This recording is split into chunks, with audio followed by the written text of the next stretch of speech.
नमो नमः. समजा एखाद्या स्त्रीला स्वतःचं नाव संस्कृत मध्ये सांगायचं असेल तर ती कसं सांगेल? मम,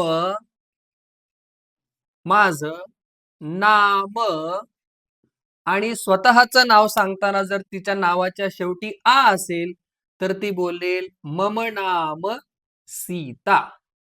समजा कोणाचं नाव लता, बोलेल मम नाम लता. मम नाम भावना, मम नाम राधा. कधी कधी नाव हे श्रुती असं देखील असतं. त्यावेळी स्वतःचं नाव सांगत असताना ती म्हणेल मम नाम श्रुतीही, मम नाम धृतीही. आणि कधी कधी आपल्याला नाव दीर्घ इकारांत पाहायला भेटतं, जसं गौरी. मग ती नाव सांगताना म्हणेल मम नाम गौरी, मम नाम आशी.